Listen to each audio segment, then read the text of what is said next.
Hello ghosties and ghoulies, welcome back for another episode of Coffee and Cryptids. My name is Morticia Evermore, and every week I post a new video with a story about a cryptid while I drink coffee, because I am obsessed with cryptids and coffee is life. So why don't you grab a cup and come on this journey with me. If this is your first time watching and you're not exactly sure what a cryptid is, I am posting the definition in the description below. I gotcha. I also wanted to take a quick minute for a big shout out to all my new subscribers. Hi, hello, thank you for joining me here. Especially my new subscribers that came over from the Facebook groups I'm a part of, Urban Legends and Creepy Shit. And the other one is Appalachian Cryptids and Folklore. Thank you so much for joining me. Okay, let's get into this, guys. Get your coffee. Picture this. You're driving on a dark, dimly lit road in a rural area lined with trees. As you turn your steering wheel slightly to curve with the road, your headlights illuminate a crudely shaped stone wall off to the side.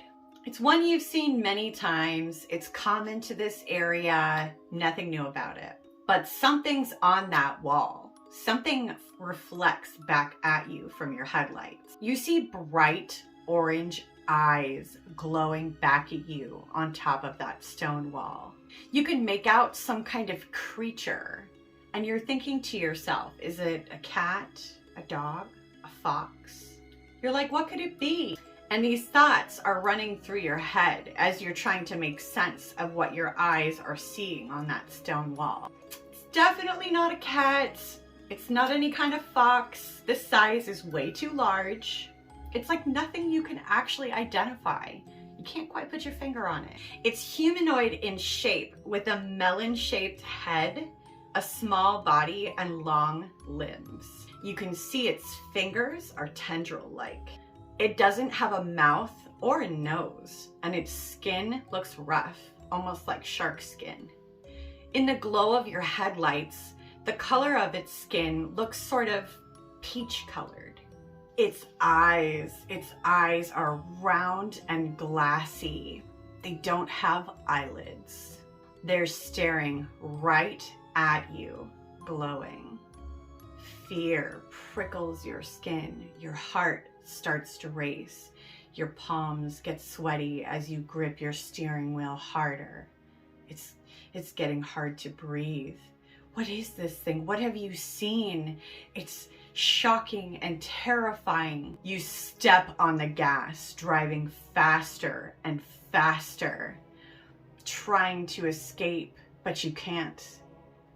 The vision has already been burned into your memory. You can't stop seeing those eyes glowing a sickly orange, staring right at you.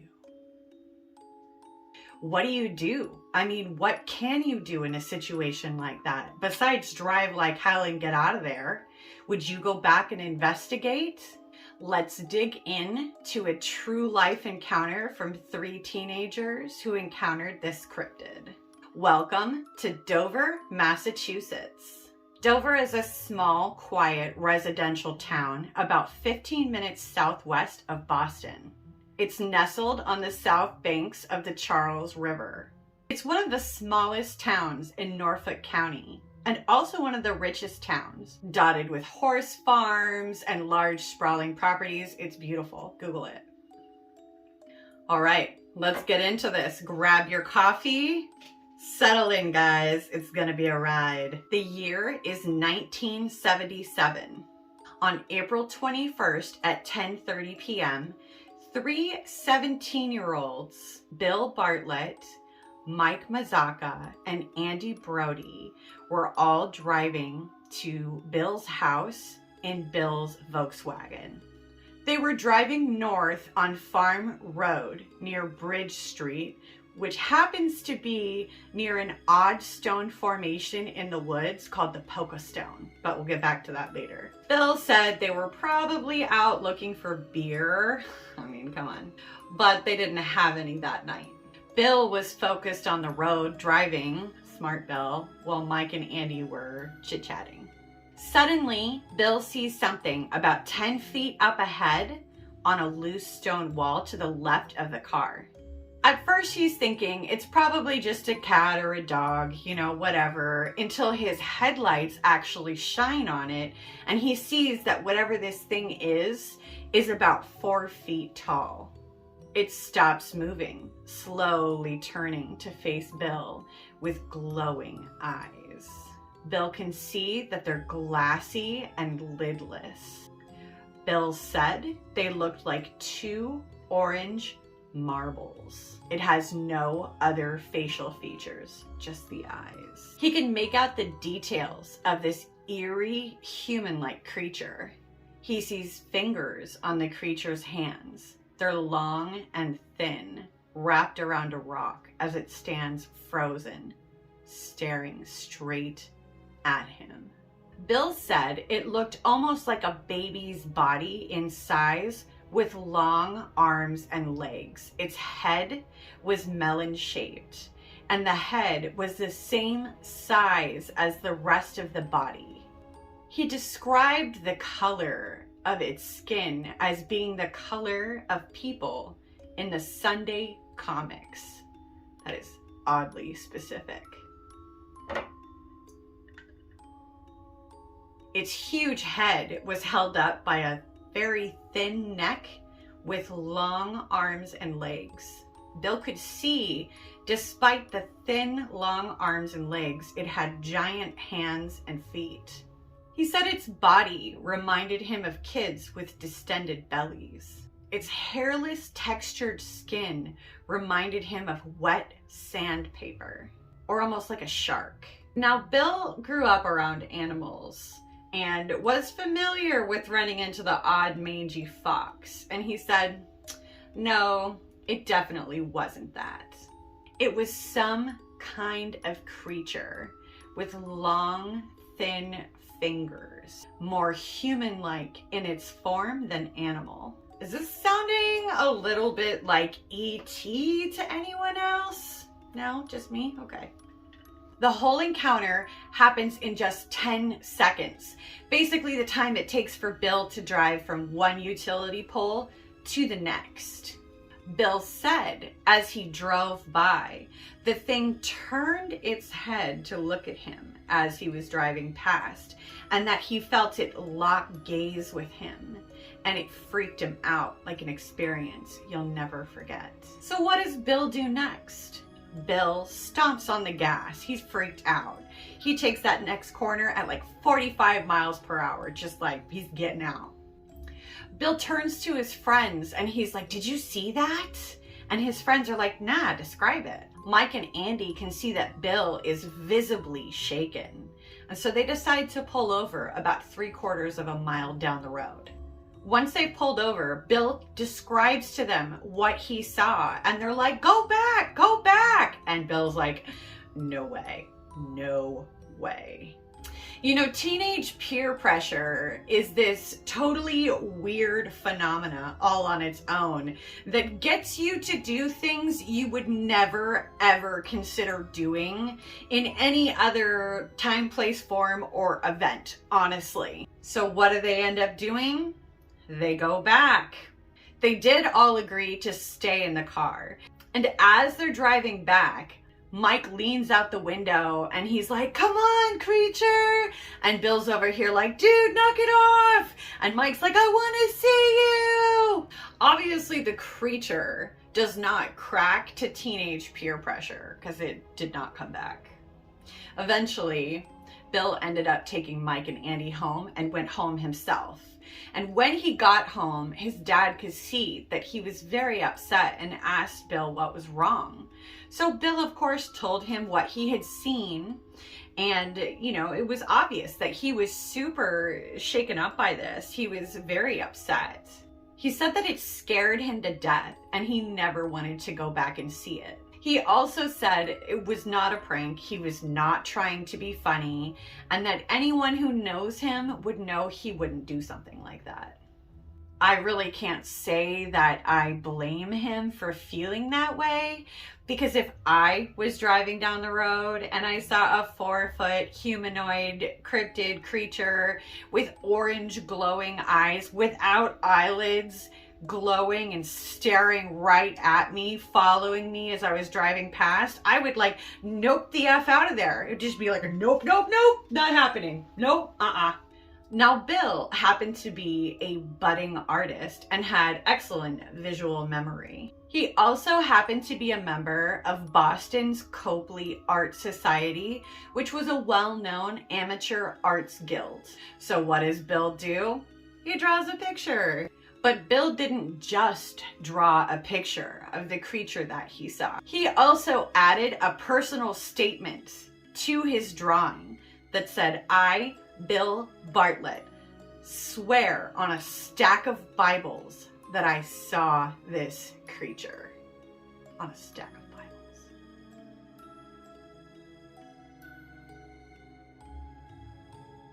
Bill and his friends were the first to encounter the Dover Demon. The Demon of Dover. No, the Dover Demon. The Dover Demon, that sounds better. He even swore on a whole stack of Bibles. Now, this could have been anything, right? I mean, it was just one sighting. Well, just 2 hours later, at 12:30 a.m., we're now going into April 22nd, John Baxter also had an encounter. 15-year-old John was walking home from his girlfriend Kathy Cronin's house on Miller Hill Road. When John had been walking about 30 minutes, he was coming up on the intersection that crossed Farm Street. John was less than a quarter mile from Farm Street when he saw a figure in the distance, about 150 feet away, walking towards him. Even though the figure was that far away, John could tell that this figure had a larger than normal sized head. And it made him think of a friend of his, M.G. Bouchard, who also happened to live on that street, and due to a childhood illness, he had an abnormally large head. So John's still walking towards this figure, and the only thing he's thinking is it's got to be MG. It's a small figure with a large head, and it would make sense that MG would be walking home from a party at 12:30 at night. When John gets about 50 feet away, he calls out, "Hey MG, is that you?" The small figure just keeps walking and doesn't reply to John. And at that point, John's like, yeah, okay, it's probably not my friend, because he would have replied if it was my friend. And also the figure seems a lot smaller than MG. So John's wondering, who is this? And suddenly the figure stops walking. He's now about 26 feet away from this figure. And he calls out, "Who is that?" It's so dark, he can barely make out the shape, but he knows it's small. He's thinking this has got to be like a small kid, maybe a 4 or a 5-year-old. John takes another step towards the creature, and as he's doing that, the creature's gone. To his left into the woods, he can hear his footsteps on the dry leaves. He said it was so fast, it was like 1 minute it was there, and the next it was just gone. So what does John do? He goes after it. Those are some powerful decision-making skills at 12:30 at night, John. I'm not saying anything. I'm just telling the story. So the creature runs about 30 feet away, and in order for John to get down the side of the road to run after this creature, he's got to go down the side of the road into like a gully basically, and back up again.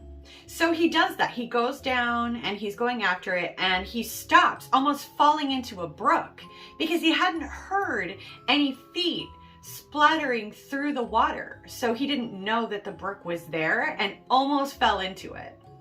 He had definitely heard the footsteps on the dry leaves, so it didn't make any sense why he didn't hear the water splashing, unless it jumped over it, I guess. So there John stands at the bottom of the bank, and he can see this creature out in the distance. It's standing up on a rock, so it's almost level with him in eyesight. He can barely make out the feet that are perched on the rock because they're molded to the rock and it's leaning to the side. From where John was standing, he could clearly make out the outline of the creature's body, and his features were starting to become more clear to him. This is when John started to see what he had actually been chasing after, and common sense, you know, kind of clicked in. He's thinking all these crazy things, like, what is this? Is this some kind of monkey? No, it can't be a monkey. Like, the shape's all wrong, and the head is almost figure 8 shaped. As he's staring at this thing, trying to wrap his head around what he's looking at, he realizes that it's staring right at him. Its eyes were like 2 bright spots in the middle of its head. They stood in silence for a while, just staring at each other. John starts to get the bright idea that this was a bad idea, a very bad idea. What if this thing decided, instead of running away from him, to come after him? And he's like, I gotta get out of here. So he nopes it out of there, racing up the side of the hill, heart pounding, and gets himself back to Farm Street, where a super nice couple randomly at maybe this was 12:45 or 1 o'clock in the morning at this point, picks him up and gives him a ride home. As a note, I don't think that kind of thing would happen anywhere besides a small town. Because who is going to pick up like a random child stranger on the side of the road in the middle of the night? What if they were black-eyed children? I mean, that's what would cross my mind, and that thought is freaking terrifying. Maybe I should do an episode on black-eyed children, because it's a fascinating topic to me, and I feel like a lot of you either have heard of the black-eyed children or you would be totally into the black-eyed children. When John gets home, he also draws a picture of what he had seen. And it happened to be very, very close, almost identical in body shape to what Bill had seen as the Dover Demon.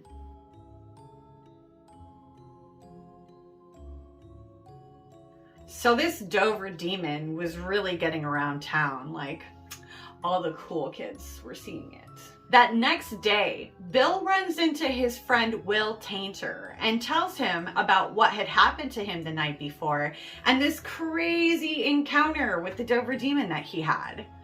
You'll never guess what happens to Will after that. That same day at midnight, Will, who's 18, is driving with his girlfriend, Abby Brabham, who's 15. He was driving her home to Abby's house in Sherborne. So Will is driving west on Springdale Avenue when Abby sees something up ahead in the headlights on the left side of the road right next to a bridge. Abby sees a creature crouched on all fours facing the car. Its body was thin and monkey-like. Its head is large and oblong, with no facial features other than eyes. So again, no nose, no mouth, no ears. It has no hair, and its skin looks a beige color. She could see that the area around its eyes was lighter than the rest of the skin, and its eyes were glowing a bright green, almost like the headlights were reflecting off of these large, sickly colored eyes. She said as she looked at it, it had sort of an ape shape to it. But then she realized that the head and the proportions were all wrong and that it just had a very weirdly shaped head. Now, Will only catches a glimpse of it as they're driving past. He got the impression that it was something with a large head and a tan body. It definitely wasn't a dog, and they both agreed later that its body was similar in size to a goat. After they drove past, Will is like, "Did you see something?" And Abby's like, "Yeah, lock the doors. Let's get out of here. Hurry up." Can't blame her. Abby definitely seems much more shaken up about this than Will was. But then again, she saw a lot more of it than Will did. If it was just Will, he probably wouldn't have given it a second thought. because he just saw it in passing and it was so vague. But then Will remembers what his friend Bill had told him that he had encountered the night before. And he's like, oh my God, could it be? So he starts asking Abby questions, deliberately rephrasing them to misguide her as to the descriptors of this creature to see if her story would change at all. And it didn't. Abby stuck to her story. Abby described the head as being watermelon shaped, and it was completely featureless other than the green glowing eyes. Later, investigators would tell her that Bill's encounter described the eyes as orange and glassy like marbles, but she was like, no, they were definitely green and glowing. Coffee, coffee, coffee, coffee, coffee. The following week, Bill and John are back in school and they are spreading the word. They are telling their friends, they are showing their drawings to anyone who will listen. And John is telling a couple of kids, showing them the drawing about what he saw. And these kids are like, hey, this looks kind of similar to something that Bill saw. And John is like, nah, no way, it couldn't be. And they're like, no, yeah, this looks very similar to something that Bill drew about his encounter. So then Bill realizes, oh my God, other people are also having these encounters. So let's spread the word. And he gets a friend to make photocopies of his drawing, and it gets spread around town and ends up in the Dover Country Store. Just a few days later, on April 28th, a well-known cryptozoologist, Loren Coleman, who lives in a neighboring town, happens to come to Dover and goes into the Dover Country Store totally by coincidence and sees this drawing, asks the employee about it, and the employee is like, oh yeah, you know, some kids have been seeing this stuff, and Loren's like, more than one kid? And so then he's like, well, this is interesting, and interviews the kids to find out more about it. He thinks it's pretty valid. So then he actually puts together a team of investigators. He even said these kids are not pranksters and they really don't have any reason to be lying about what they encountered. The team that Loren Coleman puts together includes Walter Webb of the Aerial Phenomena Research Organization, Joseph Nyman of the Mutual UFO Network, and Ed Fogg of the New England UFO Study Group.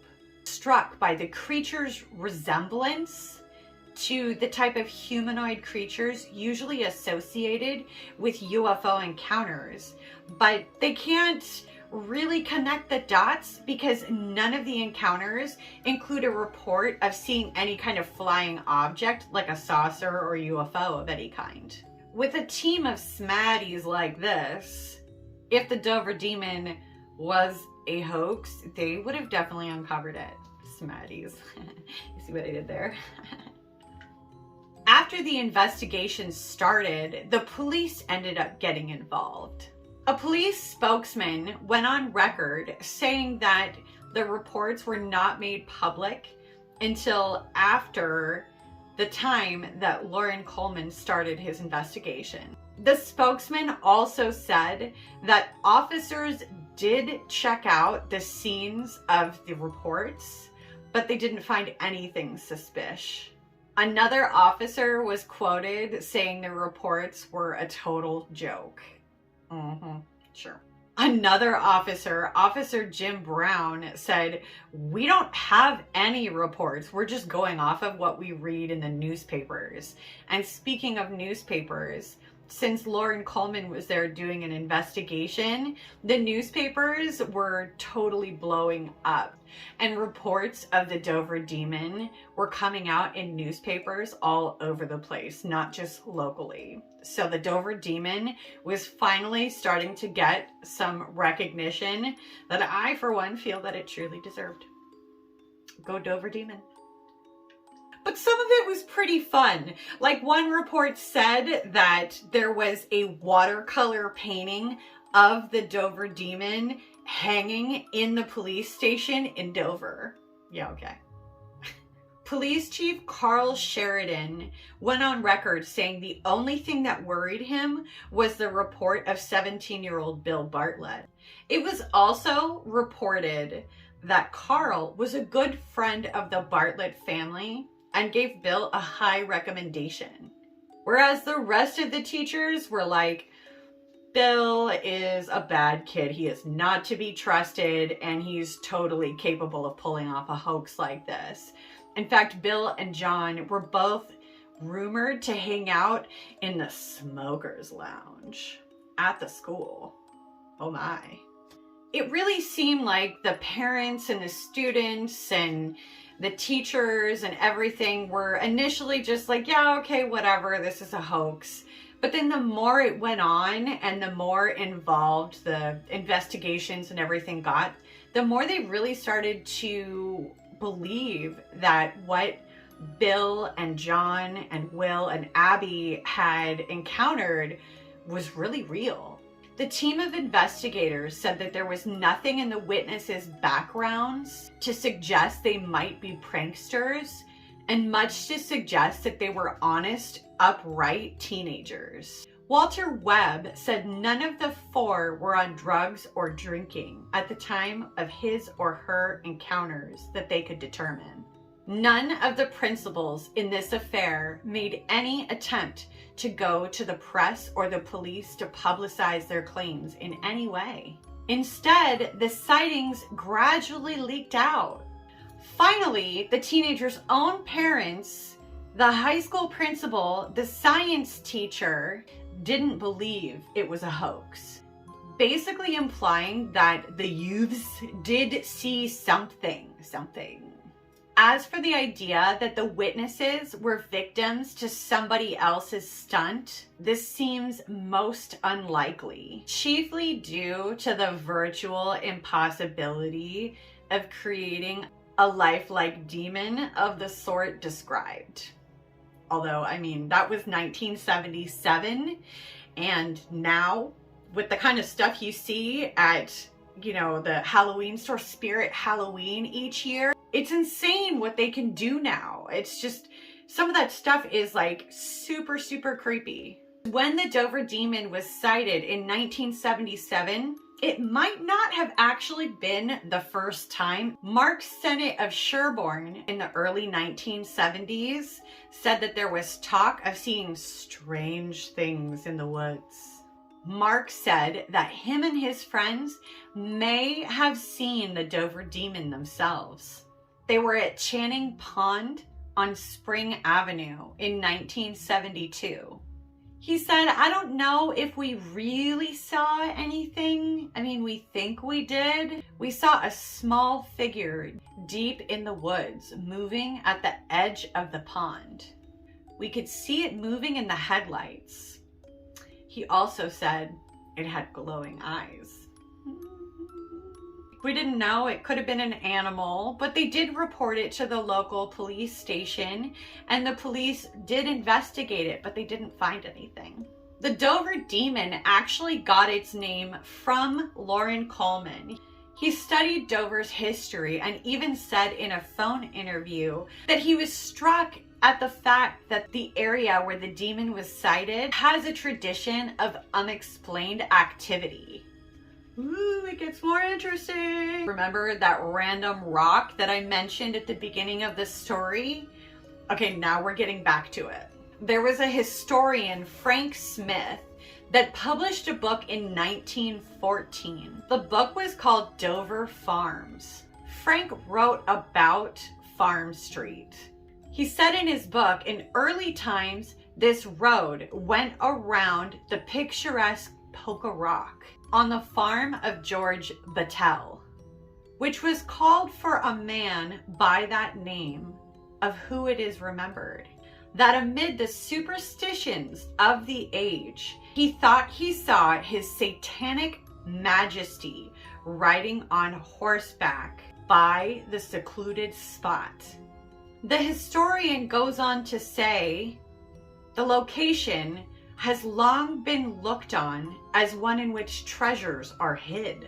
Ooh. But why anyone should go so far inland to hide treasures has never been told. However, there has been at times unmistakable evidence of considerable digging in the immediate vicinity of the rock. Loren Coleman goes on to say in that same interview, in that same area, you have three major legends going on: His Satanic Majesty on horseback, buried treasure, and then the Dover Demon sightings. So Loren's like, I think it certainly says something. It's almost as if there are certain areas that collect sightings, almost in a magnetic way. I totally agree with that, by the way, totally. It's weird, but it's true. Look at the Appalachia. So Coleman had this theory about that rock formation, the Puka Stone. He thought it might actually be called the Puka Stone, after the fairy folk of the Celtic folklore. I mean, that's cool. That's really cool. Martin Kottmeyer, a supposed UFO expert, tried to disprove the theory of the Dover Demon by saying that the kids simply saw a baby moose. Wonder if it's possible if what these teenagers saw was really a baby moose in the middle of the night, or maybe a foal, perhaps? Loren Coleman said that there was no way that was true. He said it could not have been merely a physically impossible bipedal baby moose. He was like, I know my zoology and moose, and obviously a farmer, Martin Kottmeyer, does not. By the way, bipedal means that it stands on two legs. Loren went on to say, only two moose were reported in Massachusetts in 1977 and 1978. Both of them in central Massachusetts. I was cracking up at this next thing that Loren said. I was like, oh my God, that was such a good comeback. So he said a yearling moose by that time in April would weigh more than 600 pounds. And be bigger than the Volkswagen that Bartlett was in. To have a bipedal moose with long fingers and orange skin, no hair, and no nose would be more of a phenomenon than the Dover Demon. Loren also canvassed local horse owners after the incident, and none were missing any horses, and it wasn't foaling season.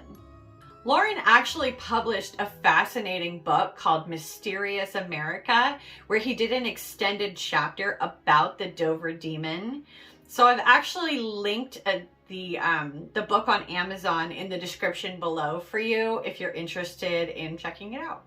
I personally think that with much less publicity than, say, Mothman or even the Flatwoods Monster, the Dover Demon has done totally fine to stand on its own 2 feet as the folklore for this little town, Dover, Massachusetts, because of the uniqueness of the situation and because it hasn't been seen or reported anywhere since these sightings in 1977. So aside from the book that Loren wrote, I actually found another really fascinating book by Hunter Shea, which I also linked below on Amazon for you. And one of the reviews about this book, I mean, the description was so good. The review said that the book incorporates unexplained sightings and conjecture from all over the world, merging it flawlessly into its own fictional universe. I mean, what a phenomenal description. I was like, yes, awesome. So to this day, the locals are still really not sure what to make of the Dover Demon. The former police chief, Carl Sheridan, said he knew the kids and that they were good kids, reliable. He even said he still gets calls to this day about the Dover Demon. He was literally like, the thing will not die. I'm telling you, the thing will not go away. So Bill Bartlett remains shaken to this day from his encounter back in 1977 because the world will just not let him forget it. He had 15 minutes of totally unwanted fame, and said every year at Halloween, he really starts to dread it because he gets phone calls and, you know, correspondence, stuff like that about the Dover demon. And he's just like, oh my God, just let it go. Bill actually ended up becoming a serious fine artist, and he just really doesn't want anything to do with it anymore. He doesn't even talk about it to his kids because one, it'll scare his kids, and two, he just wants to forget about it. Bill actually said in the end of an interview, I really do wish I had made it up. I might have profited from it. It's a great story. I wish it was seen again so everyone would know it was true. Do you believe the Dover demon was real? Maybe you've seen it. Maybe you know someone too scared to come forward? Let me know your thoughts in the comments. Thanks for watching another episode of Coffee and Cryptids. I'm Morticia Evermorg, and if you want to hear more deep dives into cryptids and stories, folklore, stuff I dig up about them, and just kind of a conversational way of exploring these cryptids, hit like and subscribe, and make sure to turn on your notifications so you get a notification every time I post a new video.